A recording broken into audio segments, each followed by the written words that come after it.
है और नए थोड़े से कुछ आए हुए हैं 1-2 और कुछ नए हैं। तो मैं आपको बताऊँगा उनके बारे में कुछ। तो चलिए स्टार्ट करते हैं। ये आपका पहला क्वेश्चन है, बहती हुई नदी जल द्वारा निर्मित आकृति विहीन मैदान को क्या कहा जाता है? यानी कि जिसकी कोई आकृति नहीं होती नदी की, उसका जल जो डायरेक्ट बह रहा है तो उसको क्या कहा जाता है? पेनी प्लेन। तो ये आपको ध्यान में रखना, पेनी प्लेन कहते हैं। कौन सी स्थानीय पवन अफ्रीका में गिनी तट के लोगों को मौसम से राहत प्रदान करती है? ये आपकी है हरमट्टन। ये आपको ध्यान में रखना है। देखिए कुछ क्वेश्चन है, ये एक इम्पोर्टेंट चीज है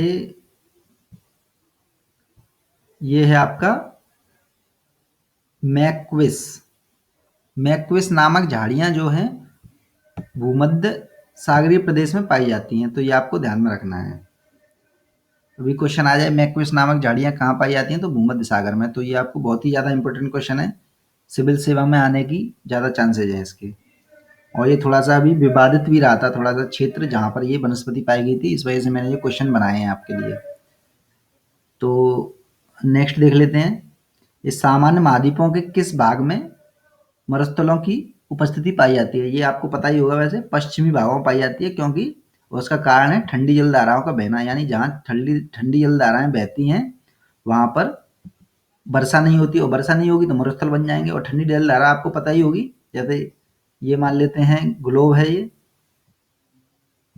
ये पूर्वी भाग, उत्तरी भाग और ये दक्षिणी भाग। मान लीजिए यहाँ से गर्म जलधारा बहती थी ऐसे करके, और ऊपर से जो आती थी वो ठंडी जलधारा के रूप में तब्दील हो जाती थी।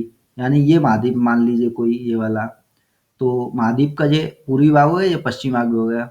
तो पश्चिमी भाग पर कौन सी जलधारा बहती है? ठंडी। तो ठंडी जलधारा बहेगी तो वहां पर वर्षा नहीं होगी, वर्षा नहीं होगी तो ये क्या हो जाएगा? मरुस्थल के रूप में तब्दील हो जाएगा। तो ये है इसमें कॉन्सेप्ट, और बाकी मैं आगे बता दूंगा आपको।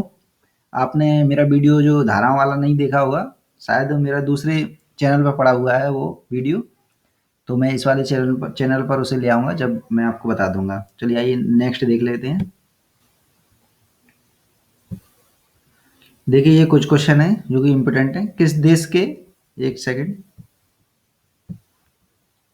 किस देश के सहयोग से बरौनी तेल, ये आपको ध्यान में रखनी है, बरौनी तेल शोधक कारखाना की स्थापना हुई है? तो आपको जवाब देना है सोवियत संघ के सहयोग से। ये पॉइंट पेट्रो अथवा पिंडरू माला है इसका नाम, पॉइंट पेट्रो, एक ही नाम है ये दोनों। तो विश्व के किस देश की सर्वोच्च चोटी है ये? तो आप जवाब देंगे श्रीलंका। ये विवादित रही है, इस वजह से मैंने ये क्वेश्चन उठाए हैं यहाँ पर। आपको थोड़े से नए भी लग रहे होंगे, हो सकता है किसी ने जाने पहचाने होंगे। ये सीडीएस, एनडीए और एसएससी में आने के ज़्यादा चांसेज हैं इनके, ये मान के चलिए। और सिविल सेवा में तो खैर है ही है, जो विवादित क्षेत्र रहता है वहाँ से। तो नेक्स्ट देख लेते हैं, मरुस्थलीय क्षेत्रों में पर्वतों से गिरी हुई बेसिन को किस नाम से जाना जाता है? यानी मरुस्थलीय क्षेत्रों से मान लीजिए पर्वतों के पदीय जो क्षेत्र होते हैं, बेसिन क्षेत्र जो होते हैं, उन्हें किस नाम से जाना जाता है? तो बालसन नाम से जाना जाता है। तो ये आपको ध्यान में रखना है। तो दोस्तों ये कुछ 6-7 क्वेश्चन थे जो मैंने आपके लिए ज्योग्राफी से बनाए हैं। ऐसे ही मैं आपको जो भी विवाद डेली के डेली जो भी खबरों में, न्यूज़पेपरों में जो भी चीज़ें रहा करेंगी, उनसे जुड़ के मैं आपके लिए ये क्वेश्चन लाता रहूँगा। और जिन्होंने अब तक सब्सक्राइब नहीं किया, सब्सक्राइब कर लें।